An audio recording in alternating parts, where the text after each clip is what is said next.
Good evening, everybody, and welcome to the Planning, Transport and Regeneration Overview and Scrutiny Committee for the 4th of July, 7 p.m. We've got an interesting agenda tonight, so I'll start with asking if we've got any apologies for absence tonight. No apologies for absence? Sorry, Chair, there's just one apology. Councillor Maney has sent a substitute, and she's been substituted by Councillor Tandy. Brilliant, thanks very much. Obviously, I wasn't at the committee for the minutes. Has anyone got any comments to make about the minutes at all? They're all right. Okay. So, they're approved, are they? Approved. Brilliant. I haven't accepted any items of urgent business tonight, and I'm going to have to make a declaration of interest. The monitoring officer has advised me that because I was in Cabinet that made the decision that it may not be appropriate for me to sit on the call-in. I'm happy to take that advice. It's a very important matter, and I'll be leaving the chamber because apparently if I glare at you in a menacing manner, it may change your opinion on it. So I wouldn't want to risk that. That was the kind advice from Matthew. So we'll move on to item 5, which is the terms of reference for the committee for the year going forward. Now, I would like to have a brief monologue at this point, just for a few seconds. I think, given the BVI, the extent to which the business that this committee does is going to make this committee extremely important going forward. I also have concerns, reading the BVI, that there are points over the last few years that you can argue that this committee has been hindered from doing its work. Now, that is clear in the BVI, and I think we all need to understand, and we've all accepted, that that sort of conduct is a thing of the past, and we'll be seeing definitely a fresh approach from all concerned going forward.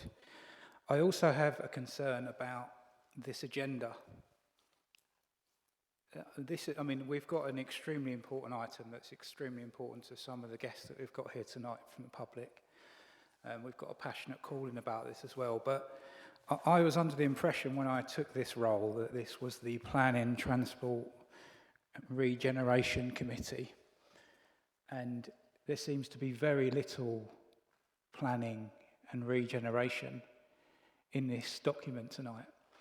Now, I find it very surprising, considering the amount of regeneration that's going on around this borough, that this agenda hasn't got some more detailed reports in it, whether it be about the Freeport, whether it be about Purfleet, or many of the other issues that have been highlighted.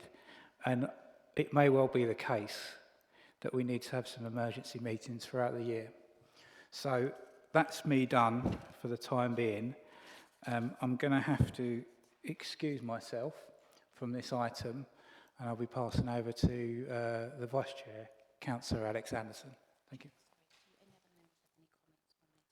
Sorry, do any other members have any comments on the terms of reference? And I invite anyone to have any comments about the comments I've just made as well, since I'm chairing, I can do that, if anyone has any comments on that. I'll excuse myself and I'll see you back here for the fees and charges debate. Thank you very much. Thank you, Chair. We will move on to the next item of the agenda, which is the call into Cabinet, Decision 110643, and it's about the Thurrock supported bus service.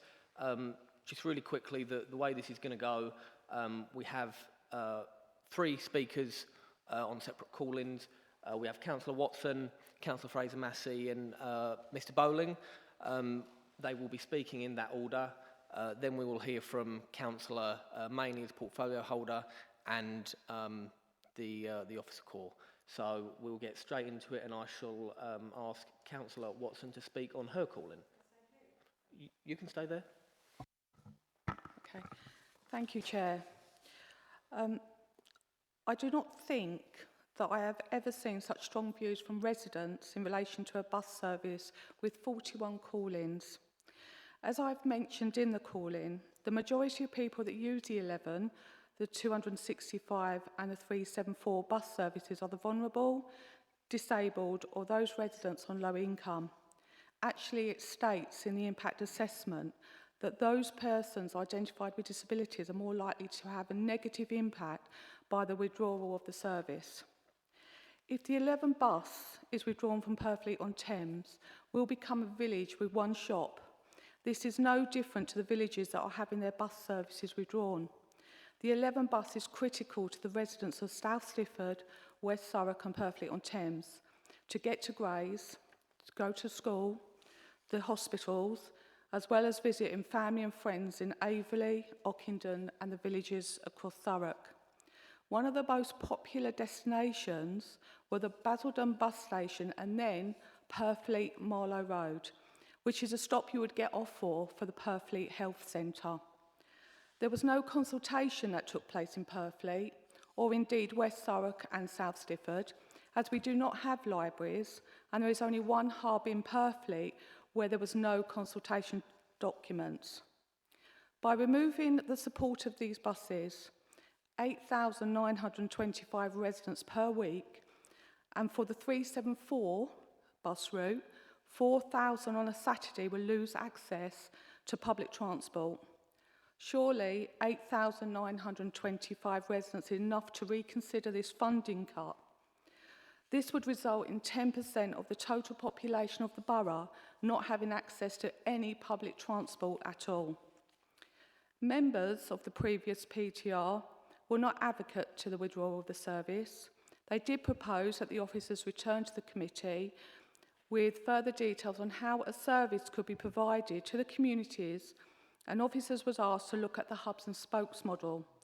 I was surprised to find the bus paper in the cabinet and cut before any work was undertaken as requested.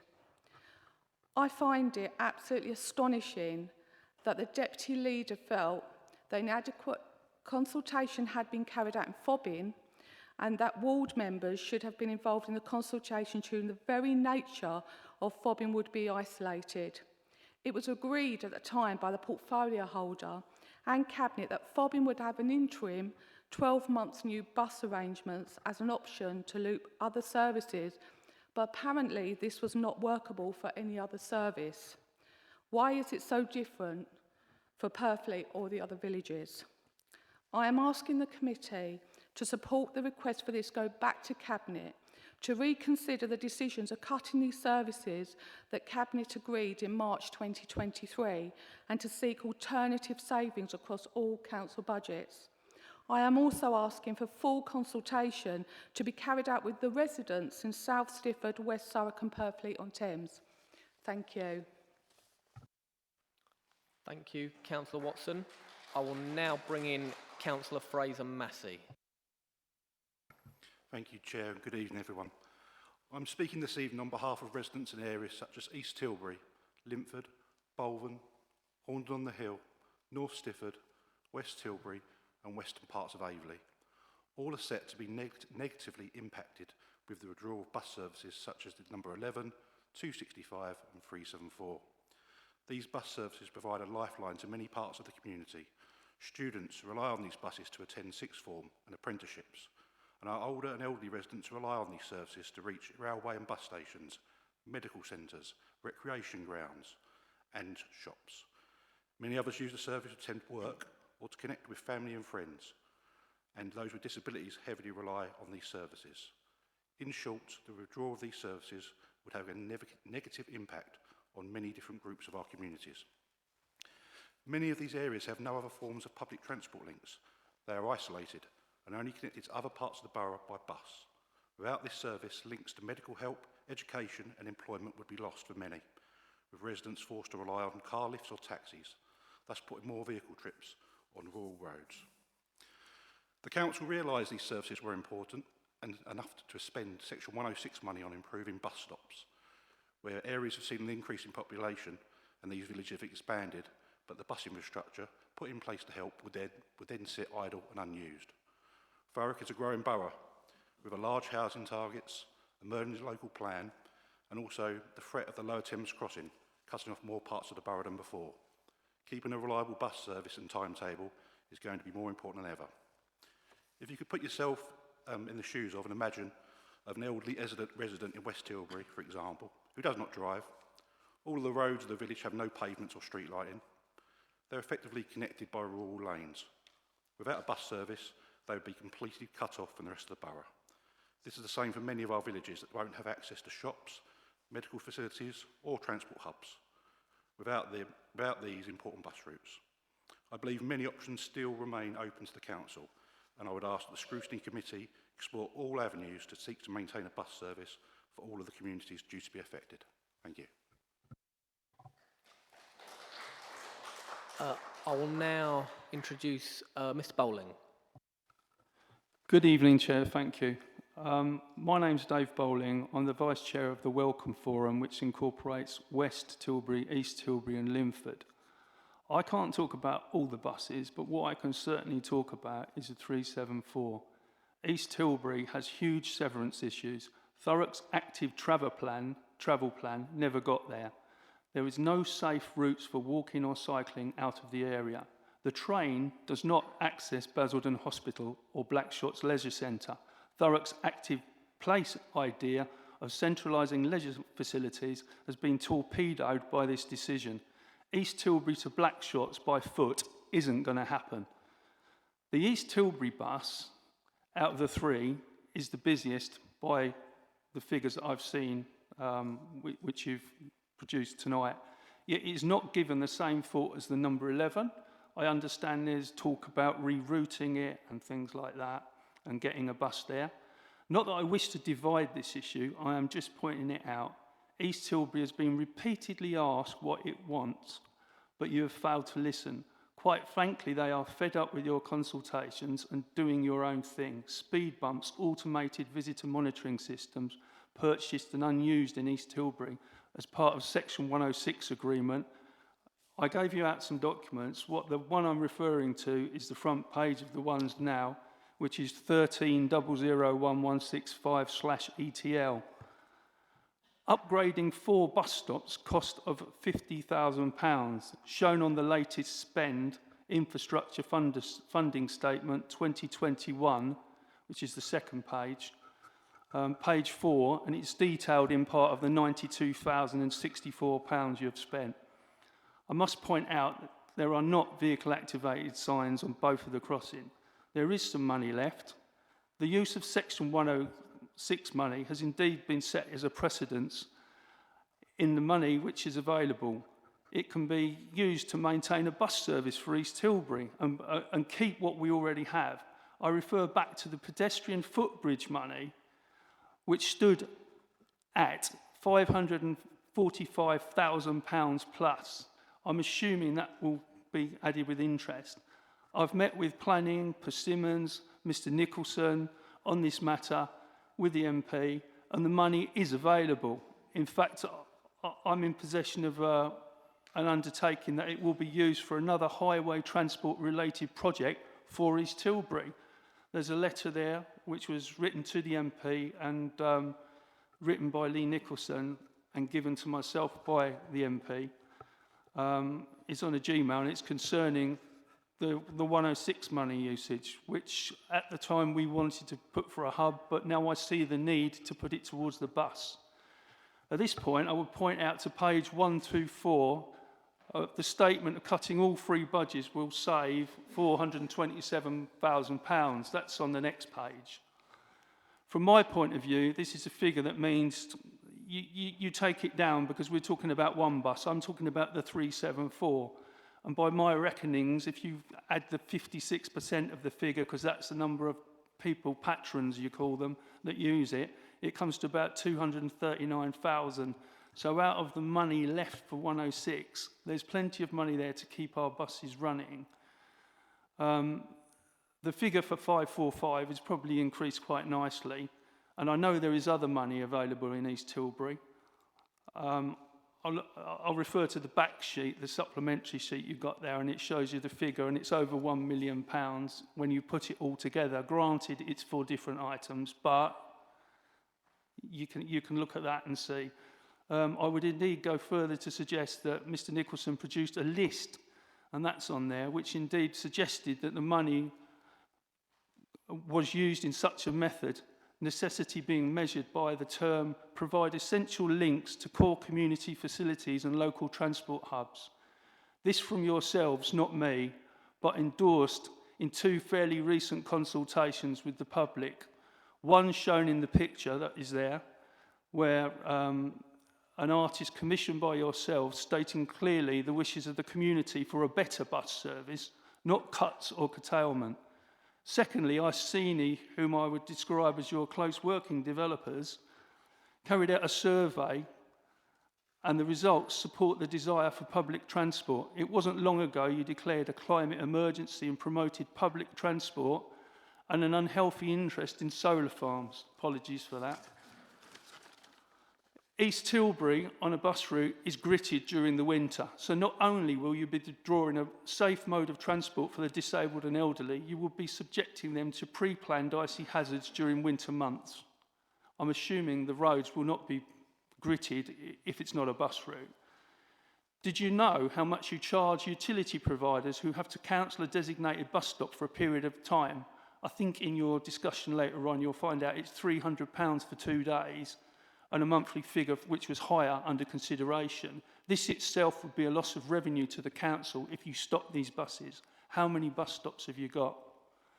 I personally feel these bus services would demonstrate ineptitude, which we have seen in the recent past, and I would surmise that the elected officials who still care about the community would not agree with the removal of these services to the most vulnerable in our community. We in East Tilbury insist you reverse this knee-jerk reaction in an attempt to save money. The hypocrisy from an authority who, when the leader flew in a helicopter to the south of France to meet with a company who were based in Croydon, prepare to succeed or prepare to fail, I hasten to add, what you decide to do may be your legacy. Thank you. Thank you very much, Mr. Bowling. I will now introduce Councillor Maney as portfolio holder. Thank you, Chairman. I think when I presented this item to Cabinet, I made very clear at that time that this isn't an easy decision. It certainly wasn't knee-jerk. It wasn't one that was taken rashly. In fact, we carried out a 12-week consultation. That consultation concluded in October, and the item wasn't considered by Cabinet until March this year.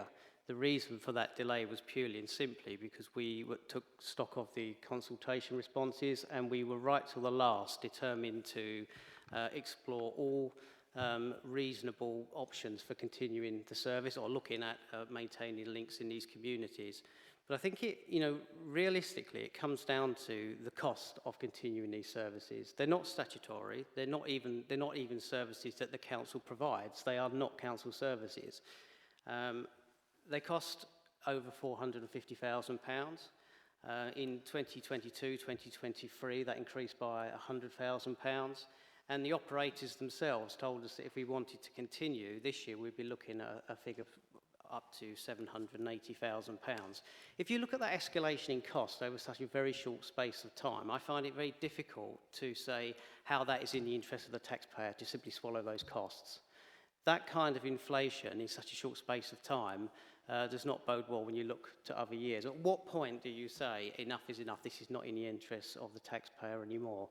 And whilst I appreciate the difficulties it will cause to some people in the community, the fact of the matter is I cannot accept that those kind of costs can continue to be borne by the council when the very communities they serve clearly are not using them in sufficient numbers to make them sustainable. We're talking about free services here. And I appreciate that in the rural communities that populations are small and it's difficult for small populations to self-sustain a bus service. But when you look at the number 11 that travels from east to west and west to east, it links many of our communities but still has to be subsidised by the taxpayer. that's a clear message to me that residents in those communities are not saying they're important to us because they're not using them in sufficient numbers for them to be economically viable, and that's a fact. I remember when there was reference to Councillor Arnold, and I'll come back to that in a moment. When she debated in 2015, I think it was, she brought a motion to council about bus links in Corringham. It was probably the last time we had a debate in full council about subsidised services, and there was very much a spirit amongst members at the time that the residents had to use their services or lose them. And I don't think we can detract from the fact. I mean, I'd be interested to know how many councillors have come here tonight by bus, because I find it very difficult for members to say how important bus services are if we're not ourselves using them.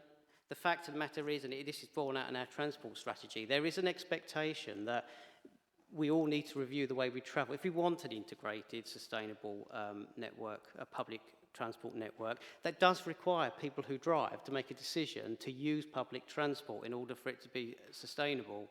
And I think, I don't want to dwell on the point, but the whole reason these services are subsidised is because, there's not, in my view, sufficient demand from members of the public. Turning to the consultation, I simply cannot dispute strongly enough that it was somehow flawed. In fact, when this was considered by this very committee, members of that committee held the consultation up as an example of how to do it.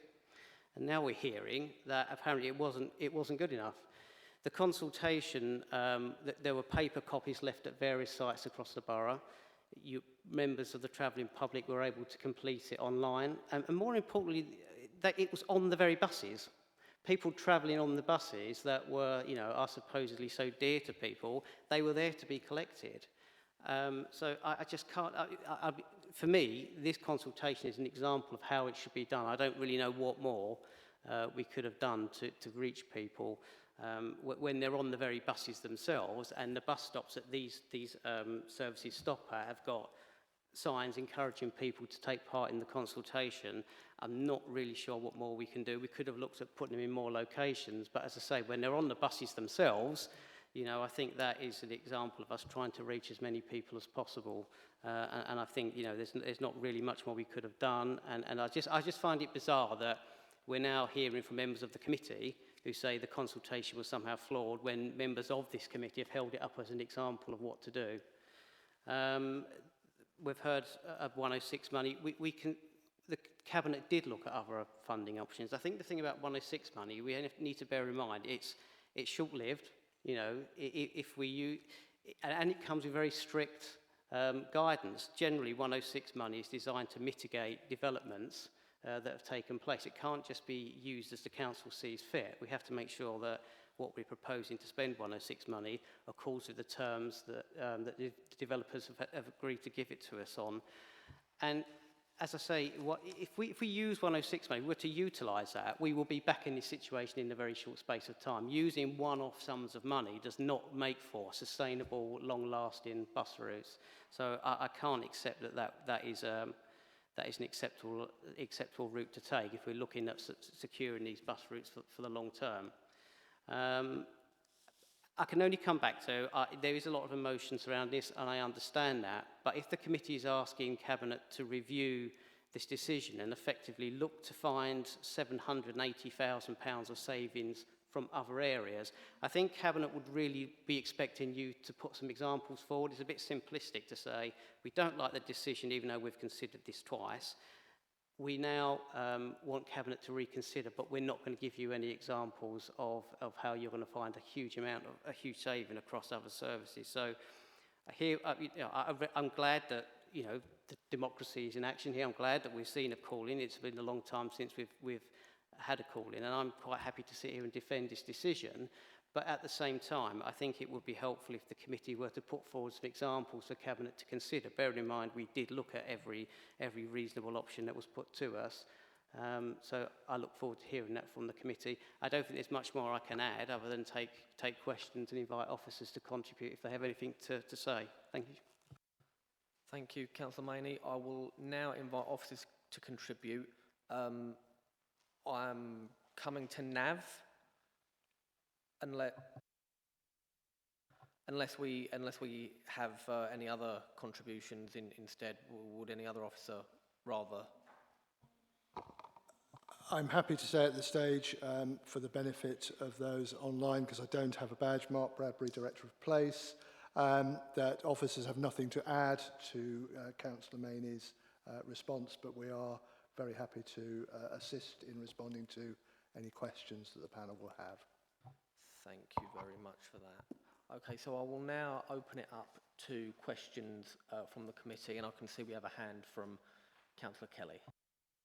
Thank you, Councillor Anderson. So one of the reasons for the call-in was, as you mentioned there, the consultation. So I suppose really homing in on that consultation, was it something that would be, or was it done in transparency with other consultations? So was there anything in particular that was different this time that was different last time? And to yourself, Councillor Maney, do you think if we did reach out, if we can, to more members of the community, realistically, do you think that would be enough to change Cabinet's position? So it's two questions. What was different this time? And because obviously we've had other consultations which have gone through fine. And the second is, if we was to make that recommendation to Cabinet, realistically, do you think that decision would change? Thank you. Councillor Maney. Thank you, Chair. I don't see any problems with the consultation. Most consultations that the council carries out, as you know, is done online. That's largely something we've all agreed to, because obviously we're moving more to online systems and ways of doing things. But in this circumstance, we were mindful of the fact that many of the vulnerable people who will be affected or potentially affected by this decision may be people who are not particularly au fait with the internet, and so we made a conscious decision to go above and beyond what we would normally do in a consultation. And as I said, we made paper copies available, and we put them on the very bus services that people are using. And short of knocking on people's doors and saying, do you use any of these free services, here's a consultation, I'll wait while you fill it out, I really don't know what more we could have done. You know, we didn't just guess where would there be areas of footfall that we can put these paper consultations. We were giving them to drivers to hand to people as they got on the buses. And as I said, this committee it's in the minutes, they've said that consultation wasn't, I think that the terminology was, it's a consultation that ticks all the boxes. Well, when you hear that from the committee before it comes to Cabinet, and then a decision is taken, and now we're saying the consultation was flawed, it seems a bit, I can't accept that decision. This committee, as I said, had the chance to review the consultation. The committee actually took a paper to agree the consultation, then took a paper to review the findings of the consultation and recommend to Cabinet. So it's twice that this committee has looked at this issue. Once was to approve the very consultation, at which point it could have put down any number of recommendations and stipulations, but it seems only now we're saying it was flawed when it absolutely, definitely was not. It was an example of how we should carry out consultations. Do we have anything else to add to that before I go back? Av? Thank you, Chair. So just to feedback on that, I mean, we actually took a lot of effort in undertaking the consultation for this particular item. We took a lot of advice from our communities team in terms of how we develop this. So, for example, the default process is through our consultation portal online. We identified very quickly with them that we would need to go above and beyond that process. So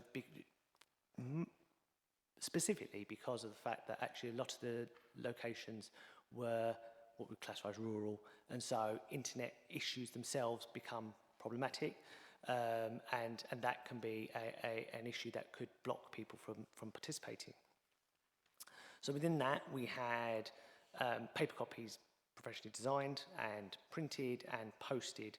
So as Councillor Maney has said, we had them available from a number of locations. Further to that, we actually had prepaid envelopes printed and provided, particularly on the buses, because we took that as okay, if someone filled out, what would they do with it once they filled it out? So actually we provided an envelope so it could be sent in without them having to go find a location to send it in.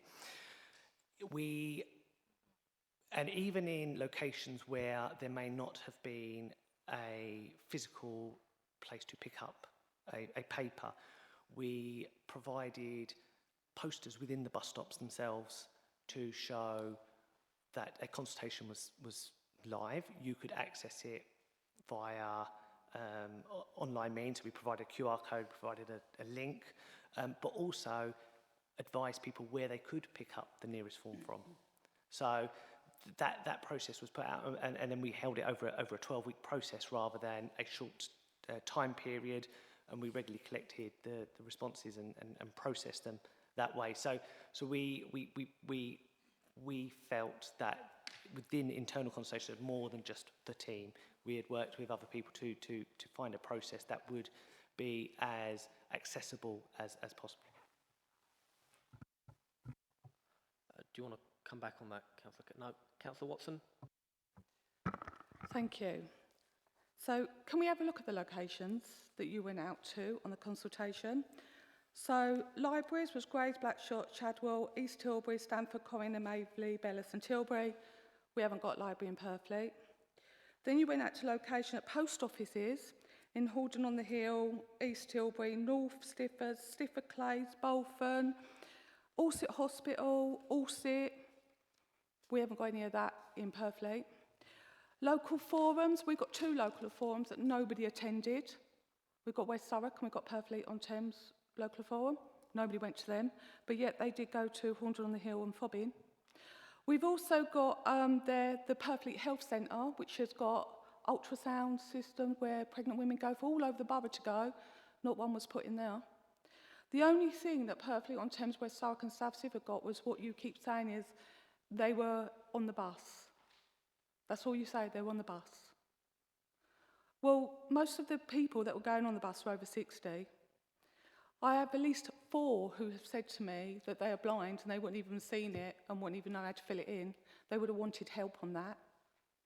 Majority of the people that have come forward and spoken to me don't use a portal or computer and would rather it go into like somebody to help. Purfleet Hub is the only thing that's in Purfleet. Didn't have nothing. We've just got a West Thurrock hub, probably been going for about 3 weeks now. How can you possibly say the consultation was carried out thoroughly within my ward? Because it wasn't. It was nowhere. It was on a bus. So I just would like to really seriously think, if you think that is great consultation for my area, then it isn't. We're going also on, sorry Chair, we're going also on about the savings, how much it saved and how Cabinet made the decision. Cabinet couldn't make a decision according to the BVI report on the savings put forward to them. The officers had to put those savings forward to you. So there is no reason why consultation should not take place. And there's also no reason why Cabinet can get together and actually try and find the funding from somewhere else, because it's detrimental to our residents in our borough. And how many of us come by bus? I didn't, because I came straight from work. But there is a few that do come by bus that are councillors. Did you come by bus? No, I didn't, but I'm not the one here making great play of trying to save uneconomical, unsupported bus services. I do find it hypocritical for councillors to repeatedly defend these services as the costs absolutely spiral, but then don't support them themselves. It's like any facility in our communities. If you want them there, you have to support them, not just because you don't. Say I drive, so I'm okay. It's for the plebeians who don't drive. That's not an acceptable argument. If you look at our transport strategy, it's very clear. If you want good quality, sustainable public transport, people who drive need to use them regularly, and I'm afraid these communities aren't using them in sufficient numbers for them to be sustainable. Turning to the issue of the consultation, again, I just disagree with you. I cannot agree that there's reasonably much more we could have done. And I have to say, councillors are themselves the best link between this place and our communities. You could have delivered those. I've done it in my ward when there's been community consultations. I've delivered them to locations. I've delivered them through doors. I've held public meetings. There were councillors well, it doesn't matter what party they were. There were councillors who physically collected paper copies and took them out into their communities. So if you were that concerned, perhaps you should have made sure that these paper copies were in the locations you wanted them to be, or you should have flagged it up with officers at the time. Or better still, as a long-standing member of this committee, you could have made that point when this came before committee twice. So I'm really not, I don't in any way want to sound facetious, but the reality is you could have played a part in that. You could have flagged that up during a 12-week consultation. You could have flagged up the fact they weren't in the places you think they should have been. You could have physically taken them to the places you think they should have been. You could have delivered them. You could have held a public meeting. But, you've opted not to do that. I don't think we can put the onus purely on officers. I maintain the fact this was an example of what a consultation should be. I don't think there are things that I think it's unreasonable to suggest it's some way flawed because there were other places that we could have placed paper copies. I think we went to all reasonable lengths to make sure people could have got access to this consultation, and there were plenty of opportunities for that to be flagged up.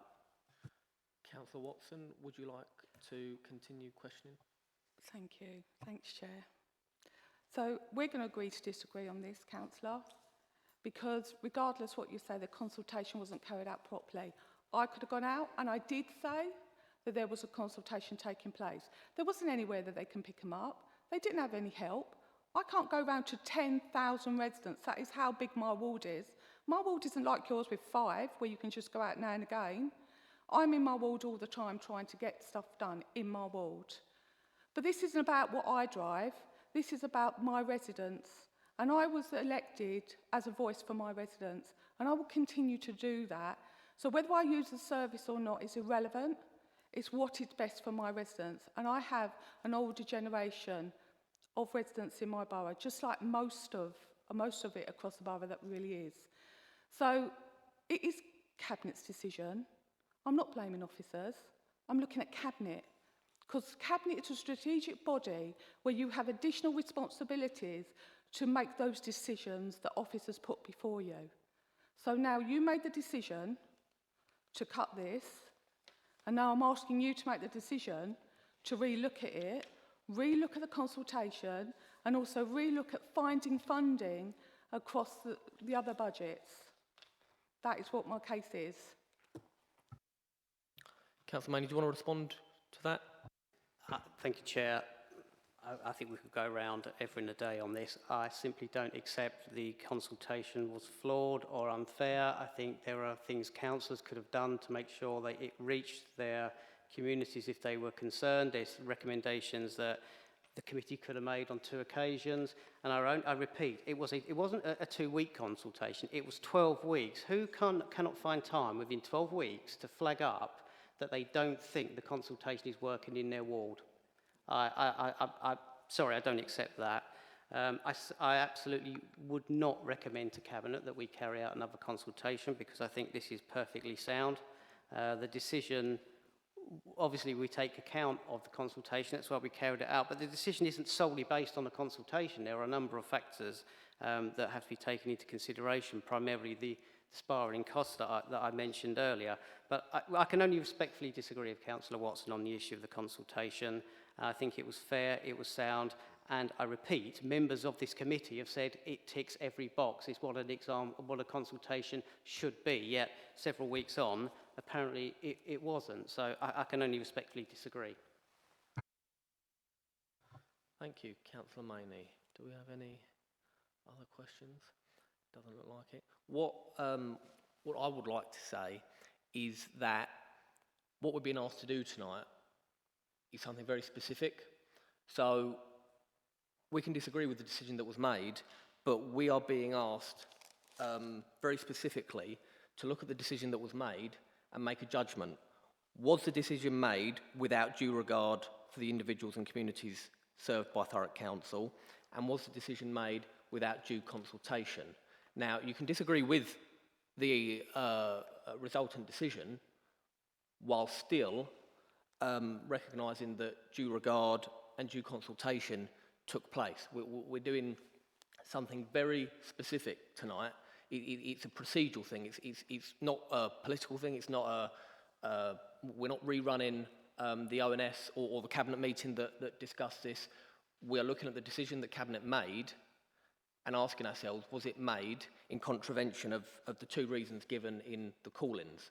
And in that spirit, I will just ask Councillor Maney to talk a little bit more on whether he thinks due regard to the individuals and communities of Thurrock was provided when he made this decision. I'm asking him to speak as a portfolio holder and tell us what information he used to make this decision.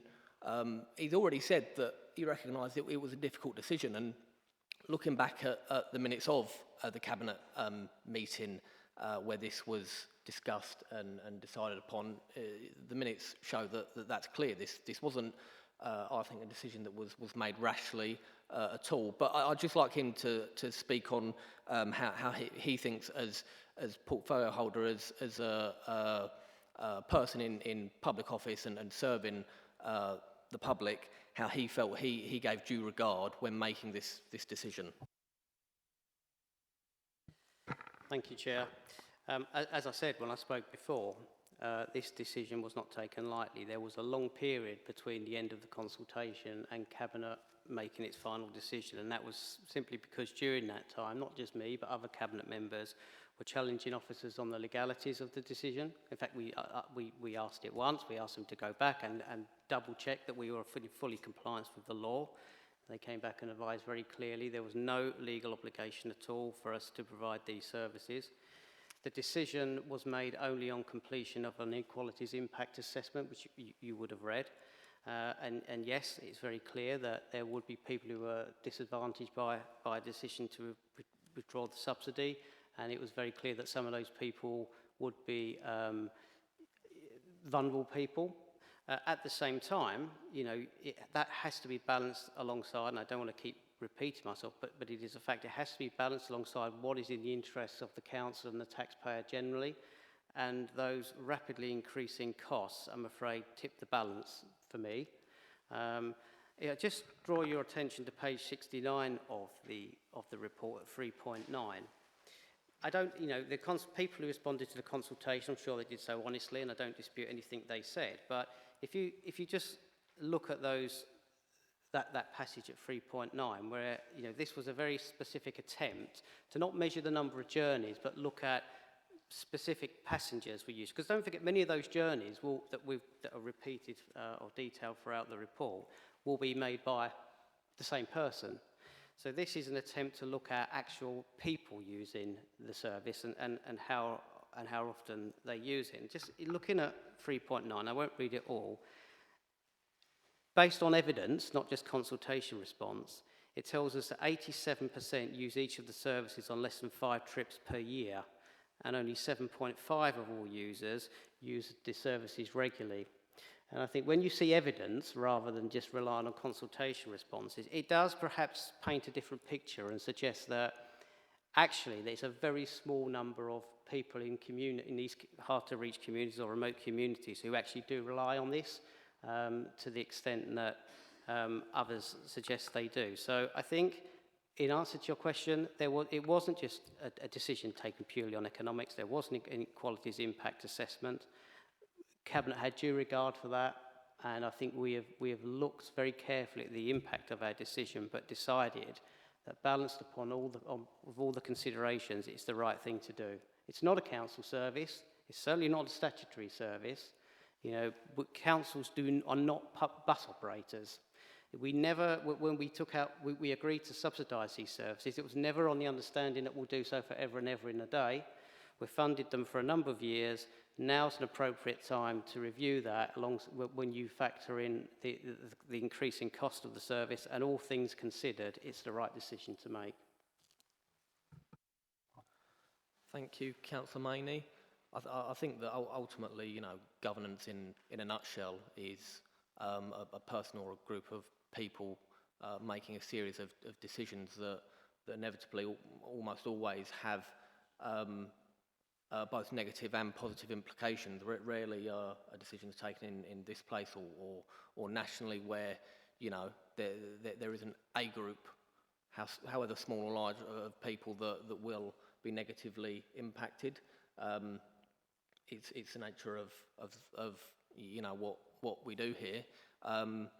However, I've listened to the debate tonight, and I'm struggling to see evidence that Cabinet didn't have due regard when making this decision for the people and communities of Thurrock. As I say, we're not being asked whether we like this decision. We're being asked whether or not Cabinet had due regard for the communities and people of Thurrock when they made it, and if due consultation was carried out. And I will just say, I felt at the time that the consultation was very well. I think I said so.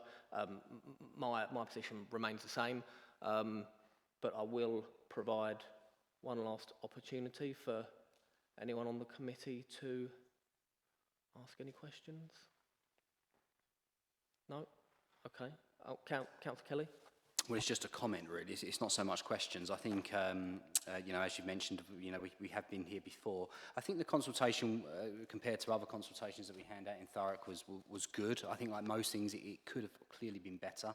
But for me, what stands out is if we did go out to consultation again, what more would we learn? I think from this consultation, we've learned that it is a service that people of Thurrock use. It is a service that's valid, and we got the message that, look, ideally, if we could keep it, we should keep it. So for me, on the basis of, let's say if we went out to consultation again, we're still going to get, I think, the similar percentage response that it's a service that they don't want to lose. And it's really on that basis. I don't think Cabinet are going to change their opinions. So for me, I'll look at the recommendation here. And for that reason, I just have to conclude that the consultation was good on the basis of the Cabinet got the message that it was a service that the residents of Thurrock ideally don't want to lose if it could be helped. Thank you. Thank you, Councillor Kelly. If there are no more questions, then we will, Councillor Watson. So it's not a question, it's just an observation really. Mine was on consultation. That's not necessarily what the next 41 call-ins were about. Theirs was on the isolation, and they was on the cutting of the buses, and they was also on about finding the money, but mine was on consultation, not the 41. Thank you, Councillor Watson. Well, I'm going to introduce you again in order to sum up. We're now going to hear the three call-in representatives sum up, and we will start with Councillor Watson. I think I've made my point clear, and I do also think the consultation for my particular ward was poor, to say the least, regardless of what anybody says. It is the vulnerable and the disabled that's going to be impacted more severely on this. Perfectly will be and is a village, and it will even be even more isolated, along with West Thurrock and South Stifford. We have got the health centre there that is used quite significantly by people across the whole of the borough. I'm not sure how they're going to be getting there, the elderly that go there and the vulnerable.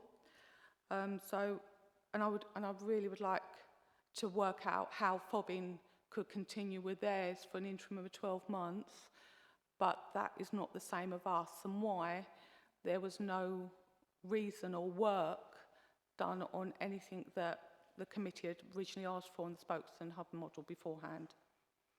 Thank you. Thank you, Councillor Watson. Councillor Massey. Thank you, Chair. I stand by the alternative proposal for the call-in, which is the Cabinet look at alternatives discussed at the time the decision was made and to reinstate the bus service.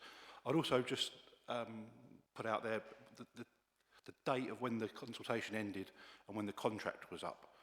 You know, did we leave ourselves enough time to make the right decisions in that time period? I can't remember it off the top of my head, but I think they are probably quite close in terms of contracts that run for a number of years. So have we looked at that enough? And I think on some of the points, I'm going to leave for Mr. David Bowling. So I shall now introduce Mr Bowling to sum up. Hello, Chair, thank you. First of all, just through observations, I actually did read your community impact assessment. It's wonderful.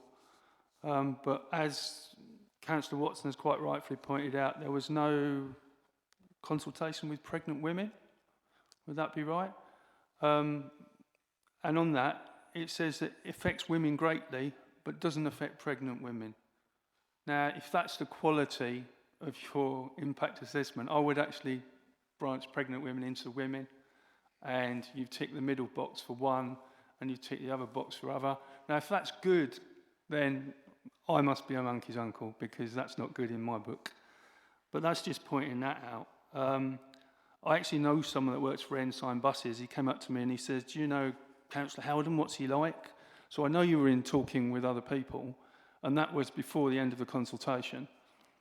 Can that be verified that you're actually talking with other people and things with the consultation? Is that part of your trying to keep the buses going? Because what I'm getting here is you're not even prepared to look at 106 money, and yes, it's for mitigation in a planning manner, but under Section 123 of the Community Infrastructure Levy Act, you will find that councils cannot use it for what they want. But they have done here. They've used it for parks engagement officers.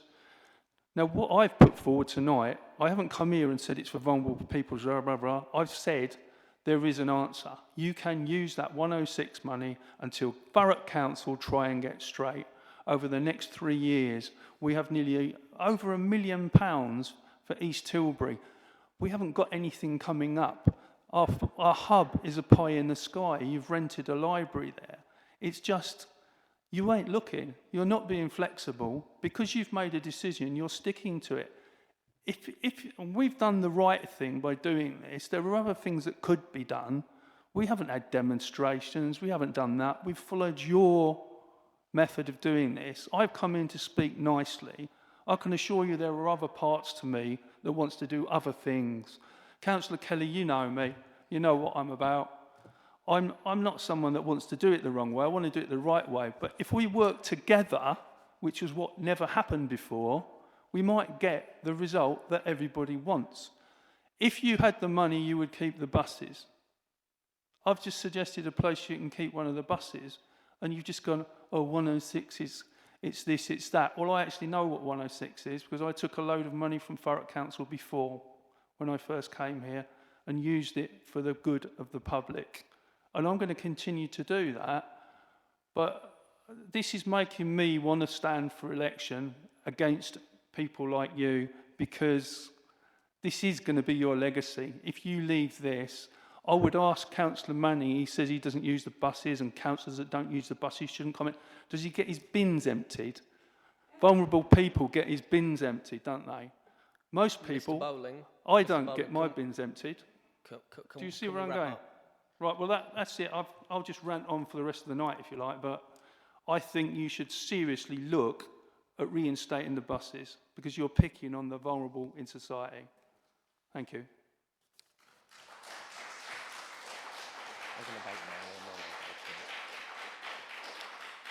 Okay, we've had the three summing up, so it is now that point where we will vote on the call-ins. We will take them individually. The question, I am aware we have a question from the member of the public. We will be coming to this after we've voted on our call-ins.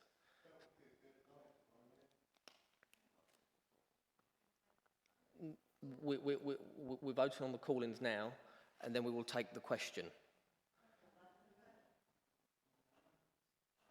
That's the way we're doing it. We're starting with your call-in, Councillor Watson. So, all those, I'll start with the, I think it was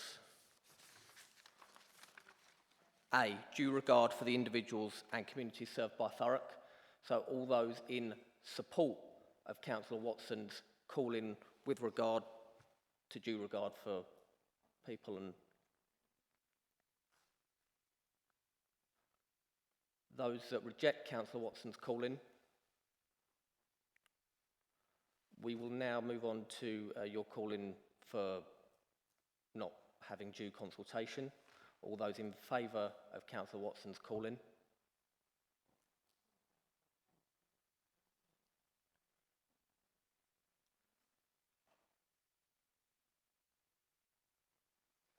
All those that reject Councillor Watson's calling? We will now move on to Councillor Massey's calling. Again, this was for due regard for the individuals and communities served by Thurrock Borough Council. All those that support Councillor Massey's calling?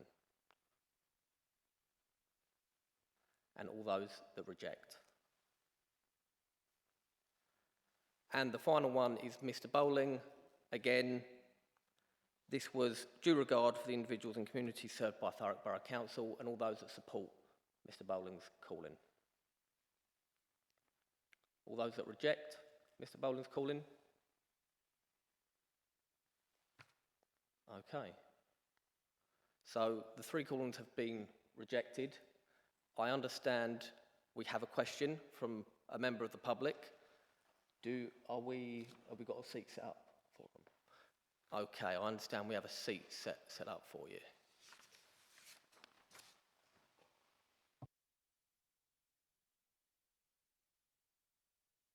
And I will introduce Miss Carol Rintle.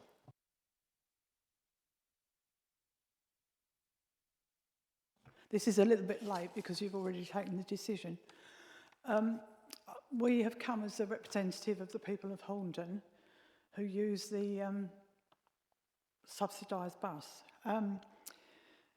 Residents in outlying villages within Thurrock rely on buses to access health services, for shopping and to remain part of society. These services are essential, as was highlighted in the Council's feedback following the bus users' consultation. It is the Council's responsibility to consider the needs of all of their residents. If the decision to access these buses is taken, how do councillors perceive their constituents will access these vital services? Thank you, Ms Rintle.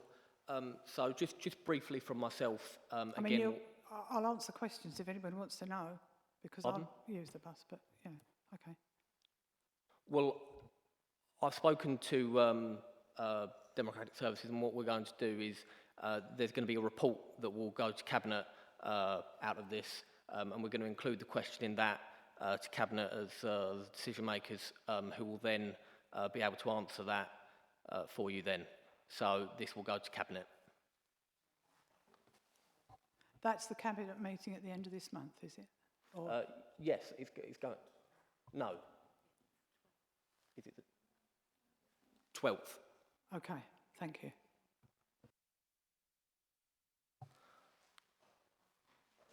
So we now...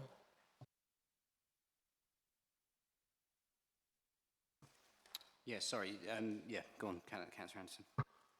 We're now just waiting for Councillor Spillman to return to chair the rest of the meeting, which I understand Matt is going to go and grab.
Brilliant. Right, thanks very much. We'll now move on to agenda item number 7, which is fees and charges review 2023-2024. And you good self's going to be introducing the report. Thank you, Chair. Members of the committee will be aware of the budget papers that went through Council in February, March of this year, and the Commissioner's comments in there, which stated that further action is needed to deliver financial sustainability for the Council. This will result in material changes in the 23-24 budget, and specifically this includes, but is not restricted to, a full review of fees and charges by the end of Q1, so the 30th of June. Clearly, those comments arise from the Council's extremely challenging financial position. We also undertook the review so that it would inform the Commissioner's letter to the Minister and reflect well on the Council. The main features of the work to date are there is a policy attached as an appendix, and this will form the first of a three-stage process for fees and charges. So there is within the paper the policy, some beginnings of benchmarking and some price reviews. There will be further price reviews from now until the budget cycle takes place for 24-25, and longer term there will be a review of all services' financial positions from a cost recovery perspective.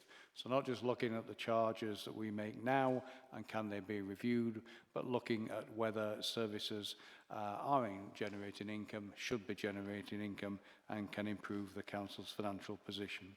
The main elements of the proposal of the policy are full cost recovery and CPI increases on an annual basis going forward. The policy includes the items you would expect: timetable, basing of charging, commercial principles, Council's financial position, etc. There are several price increases included in the appendices, and colleagues are with me in attendance to pick up the detail, Chair, any specific issues. The overall estimate, and it is an estimate, is that this may generate the Council a further £114,000 or so in 24-25. Thank you, Chair. Thank you very much. Quick housekeeping point to start with. I think one of the golden rules of reports is that they need to be readable to not just councillors, not just specialists, but also members of the public as well. And I don't really think the way that these appendices have been ordered is particularly conducive to that. You've got 3 charts which aren't even labelled correctly, and no explanation whatsoever. So can we have, a bit more, due regard for people that, don't understand benchmarking? And can we, on that point, can you please go through the benchmarking section? Because there's not enough explanation of it, and it's a key crux of your argument.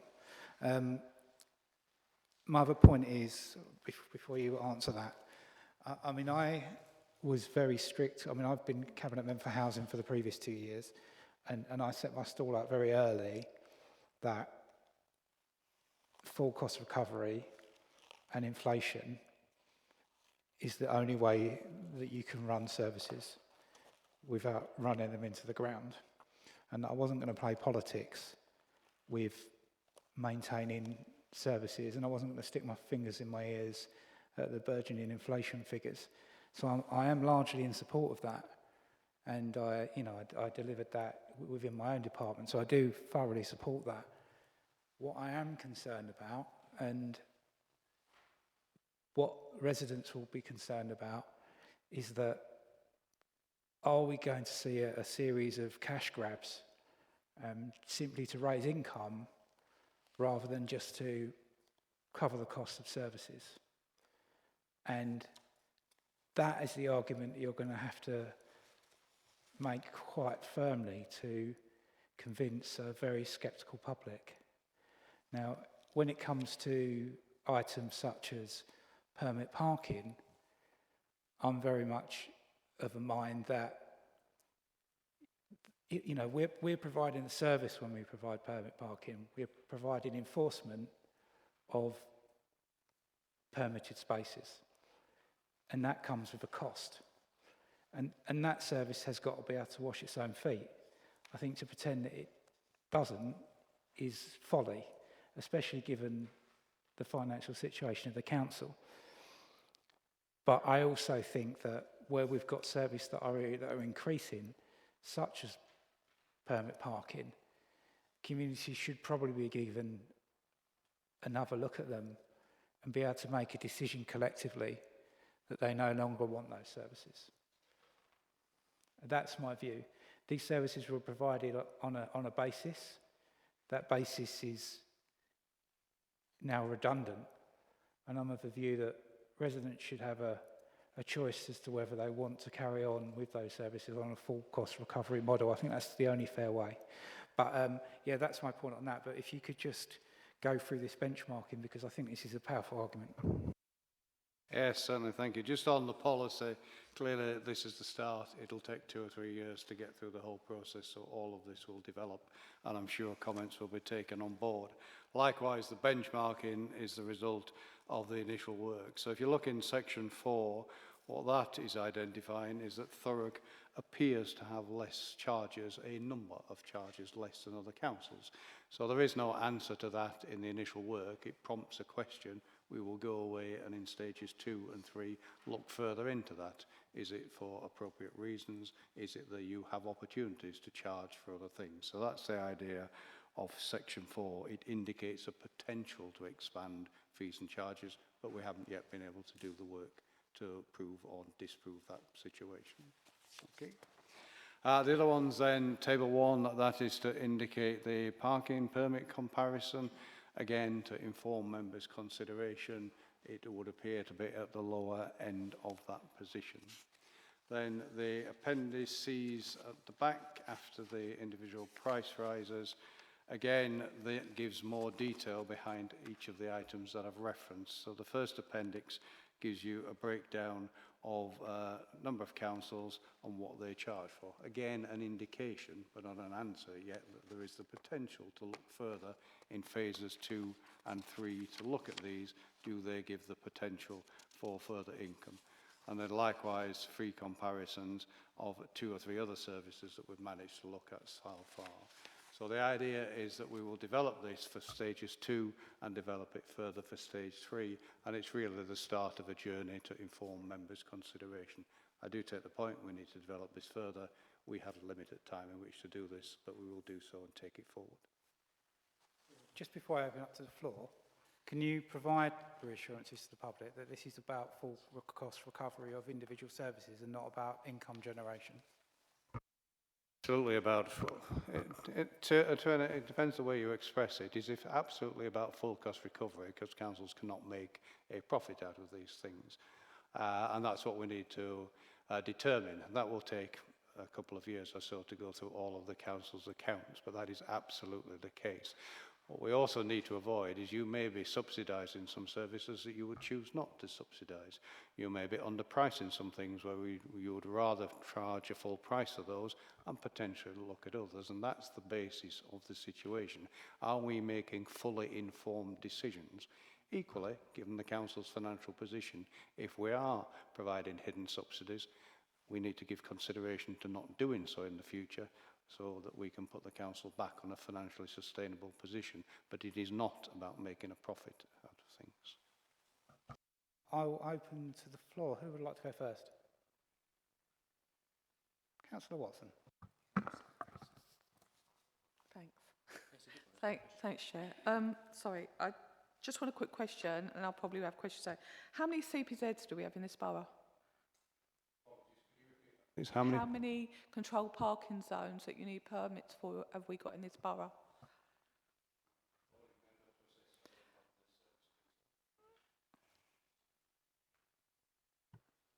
I haven't got the number of exact different zones. I've got the various zones, so I can take that away and speak to it later, unless my colleague within Transport Development is aware of any.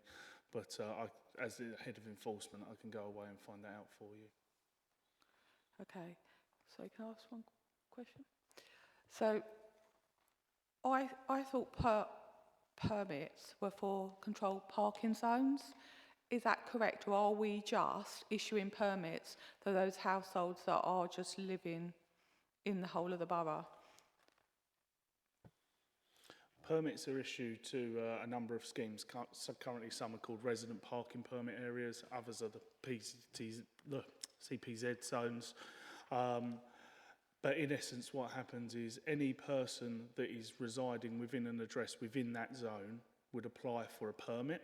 They would then pay for that permit and use it in that specific area. It's not for all permitted areas. Okay. Can I just ask a question? Sorry, Chair, is that right? Can I just ask one question then on HMOs?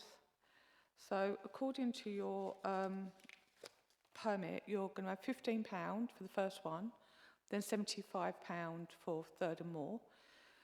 In a HMO, how does that actually work when they're all individual units?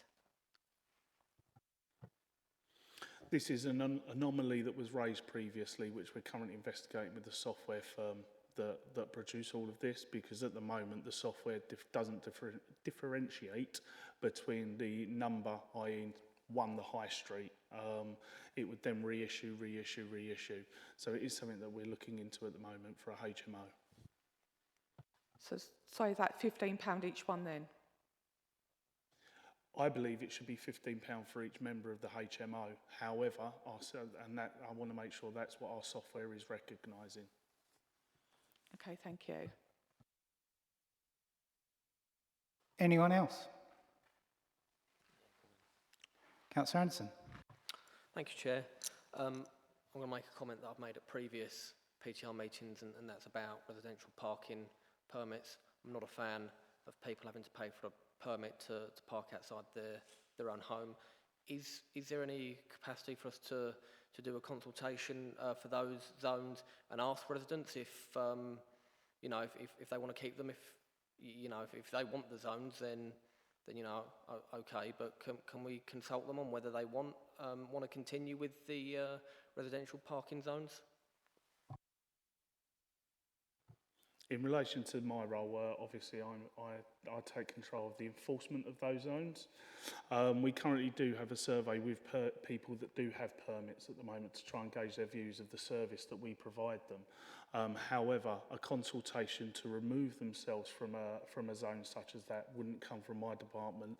And my understanding is that in the initial consultation that is put to residents, the prospect of charging, etc., is placed within those consultations, and the review periods are yearly. And that's identified early in the consultation process. I don't know if any of my colleagues within Transport Development and Place below me can assist in any way, but from my understanding, the consultation has taken place. It was accepted and pressed forward. Just because there's a change in the value of that permit doesn't necessarily invoke the right to a further consultation. Would you like to follow that up? You mentioned that you have a survey ongoing that provides residents with the opportunity to comment and give their opinion on the service provided within the parking zone. Is that correct? And if so, can you give an idea of what we see in those responses? That went live last week, so I think it's far too early to give you any indication of that. The residents that are registered with us as permit holders have been engaged with and emailed and a link, etc., to that consultation or survey. And like I say, it's not a public consultation, it's a survey to discuss with those people that get residents what they like about the schemes, what they think we could improve on, etc. So it's not a consultation in relation to coming in or out of the schemes. That isn't something that we would process. Councillor Harstein. Thank you. Sort of a general question just to begin with, in terms of the percentage increase, how did you, because obviously there's quite a wide variation in them, how did you come to those in the first place? And I'll follow up with a second question after, please. What we did, we looked at CPI over the last 5 years, but that's a guide. So then we went out and discussed with service colleagues. A number did agree an increase, a number said no for a variety of service reasons. So it was a discussion point with colleagues because they know the detail. we did the analysis to inform that discussion. So you will get a variety of increases as you've seen. Thank you. Can I follow up? Yep, thank you. And obviously one that I'm sort of probably going to be quite obvious to hone in on, the NHS permits. Could you just explain what they are and then how you come to an almost 26% increase on that one, please? Thank you.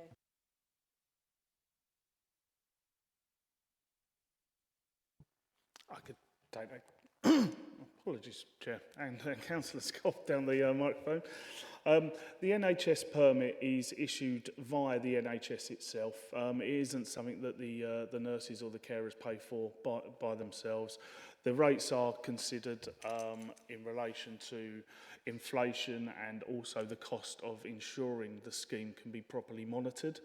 I think the programme of work that my colleague in finance is talking about around the full cost recovery is something that will play quite a major part within my area because ultimately such things as parking permits, etc., and the increases that are currently taking place clearly won't cover the cost of the complete enforcement of those areas, and it never has. It's always been a contribution to that service being conducted. And I think it's something that the council does need to move forward on.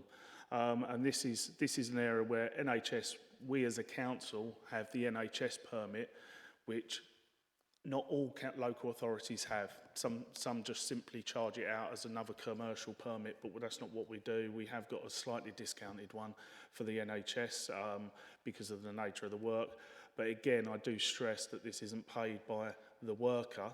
It is paid by the National Health Service as an organisation. Thank you. Councillor Tandy. Yeah, it's just about the HMOs. If there was an area where it's really condensed and there's loads of HMOs applications, would you look at not giving the permits? I believe the consultation period in relation to the zone would have taken into account all of the HMOs. If HMOs are moving into the area, once again, that would form part of an application process. Again, it's not my area in relation to planning applications, etc. But all of those kind of ideas are put before and within an application so that overcrowding on the street and the parking areas is a consideration. Councillor Watson. Thank you, Chair. Can I just ask, just to get some clarity really, can you tell us what the non-commuter car park on street long stay only, because it seems to have gone up dramatically from £500 to £635. That's a 27% increase, which is like quite significant really. It's actually a permit that is in place that is likely to be removed by ourselves in the long run because we have our £750 car parking annual pass that covers now all car parks, including any form of commuter, etc. So that increase has obviously been made, comes in line with all the other increases that we've seen on off-road and in our car parks recently, and it just pulls it up into line with that. However, I have to say the uptake on such permits is minimal, and I believe we've only ever issued 2 of our all car park permits thus far.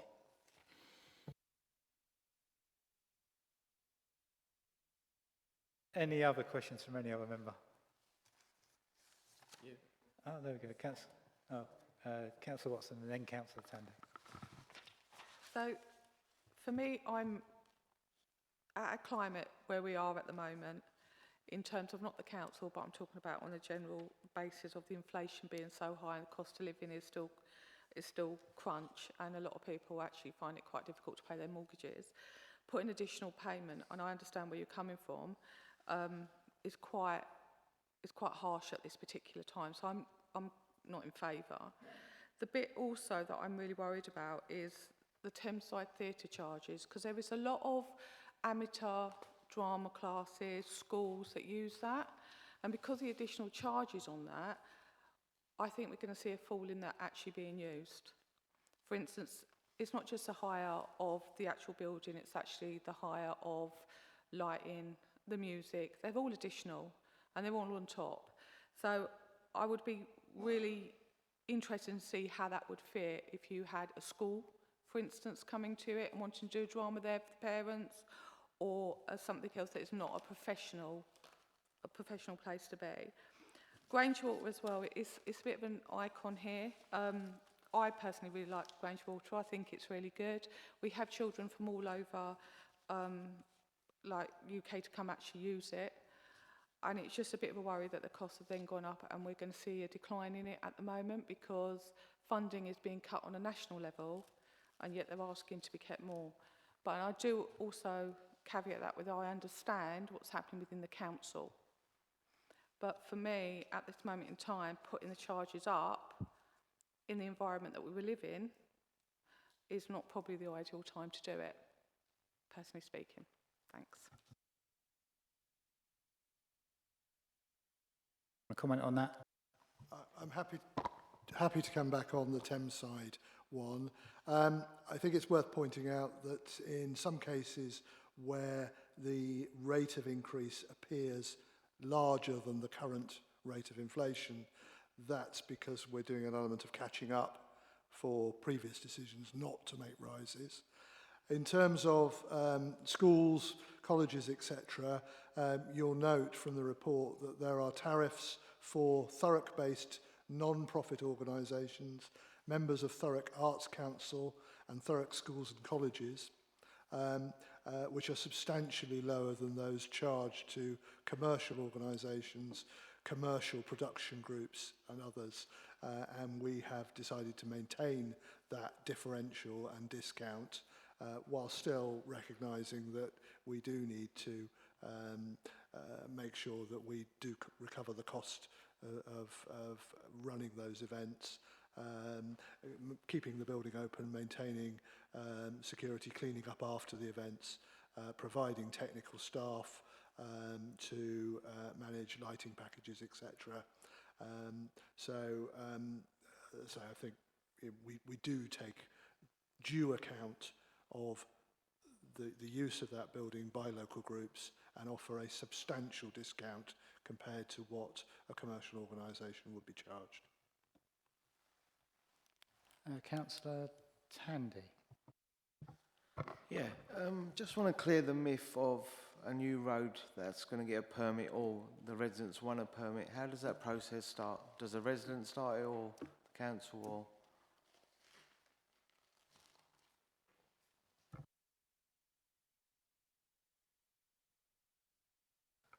So, thank you, Councillor Tandy. So, I don't know the precise details on that, but the starting point sits in identifying if there is a need for any parking restrictions of any nature to be implemented in a particular area. So we have our parking strategy that sets out what that process may be in terms of does this fall within the specific areas.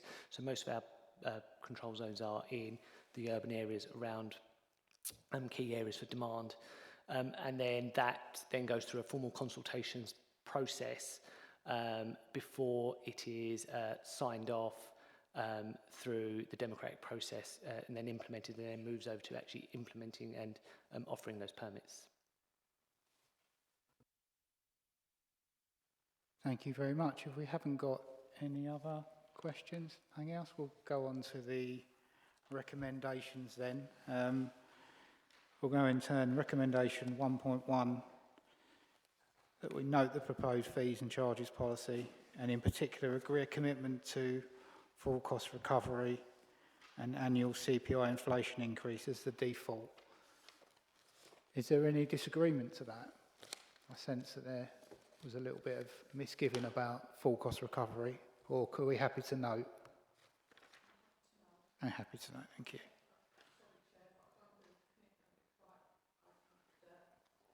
That's fine, fair enough. 1.2, note the proposed fees and charges increase for the material areas, Appendix 2, happy to note that, yep. That planning and transport and overview scrutiny, note the proposed charges in Section 8 of this report, noted. And finally, note the requirement for a further detailed review and analysis of remaining fees and charges by Q4 2023, 2024. I think we'll all happily note that, won't we? Brilliant, thank you very much. Now we go on to the final item agenda, which I've sort of made reference to at the start of this meeting. Now, we seem to be a bit light on local plan. Yeah, we've got a list, yeah. I hope your pens have got ink. We seem to be a tad light on local plan, which seems to be missing. We seem to be a tad light on free ports as well. Any other meaning? Purfleet seems to be entirely absent. Have we got? Can we have some come back on Purfleet? Can we have an item on the BVI as well? On that as well. I mean, they are all, one of the many. And I know Councillor Watson. She doesn't want me to exhaust her entire list, does she? Go for it. There we go. Sorry, Councillor Watson, please. Thank you. Can we please add the following? The Grays Underpass and Levelling Up funding. The Tilbury Town funding. Can we have on every single agenda the Stamford Leope Station? We should have had a task and finish group. I was going to say we should have a task and finish group for that. Can we have a major projects update every single meeting, highlighting all the projects from Purfleet and any other housing that is coming through? And can we have a paper on the housing company, the TRL as well? And Grays Town funding bid. Has anyone else got any other? Oh, there we go. Councillor Anderson. Just to add, obviously Councillor Watson mentioned the Stamford Station working group. We also agreed towards the end of the last municipal year that we'd have a group set up to look at the integrated transport block. So if we could get a bit of information on where we're at with those two groups, that'd be great. I think we're all going to get on swimmingly, aren't we? To be fair. Yeah. So I mean, that's our list. Please bring some work to this committee. Sorry, Chair. I've made a note of all the items that members have suggested. Are you happy? Is the committee happy that also that I work with officers to slot them in the right kind of with the date so that we're not too overloaded with things? Are you happy? Basically, what I'm asking is, you happy for me to locate them accordingly on the work programme with officers? I think we need to have a conversation, because I think we may well need some, like Councillor Anderson said, some extraordinary meetings to fit all these items in. So I think it's probably, I'll liaise with officers, liaise with my vice and all the members of the committee, and we'll get them slotted in.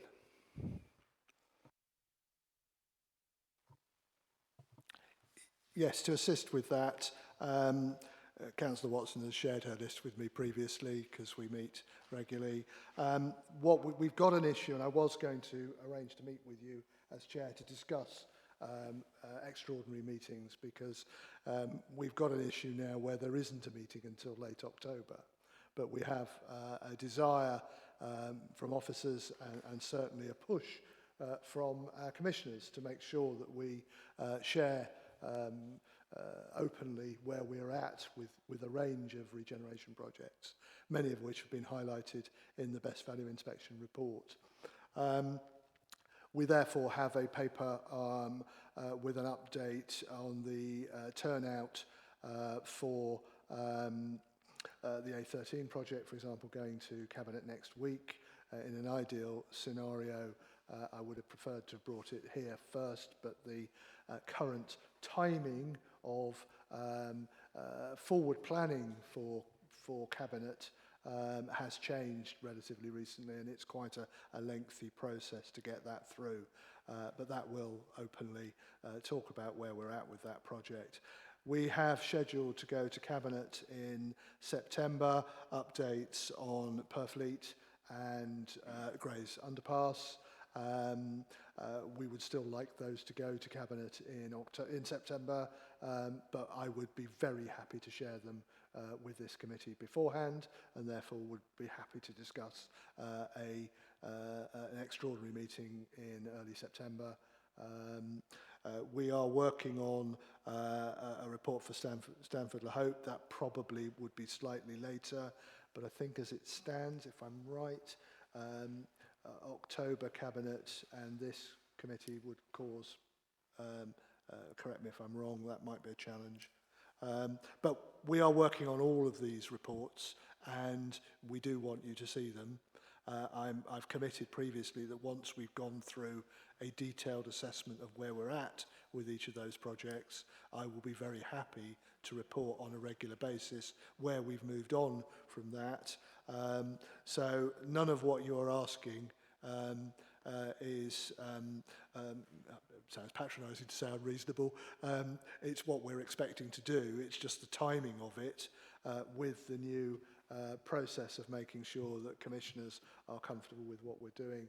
Members are engaged at a number of stages, not just at formal committees. So let's take offline a conversation about an extraordinary meeting in early September and possibly another between October and December. That's ideal. That's what I was thinking as well. A September and a November one would give us the breathing room where we can really unpack these projects in sort of two infrastructure items per meeting and really get deep into them. Councillor Watson. Can we also programme in the two portfolio holders, please, to come back? Councillor Maney, I think it was October last year, and forgive me, I'm not sure who's covering Regeneration. Is that you as well? Councillor Maney. It's largely split between myself and the leader. He takes responsibility for economic development, economic regeneration. So I think you'd probably want both of us here at different times. Can't wait. Any other comments on the work programme? Oh, is that enough? Yeah? Brilliant. Excellent. Thank you very much for this evening. I hope to be present for more of the meeting next time. I'll do my best. So mean.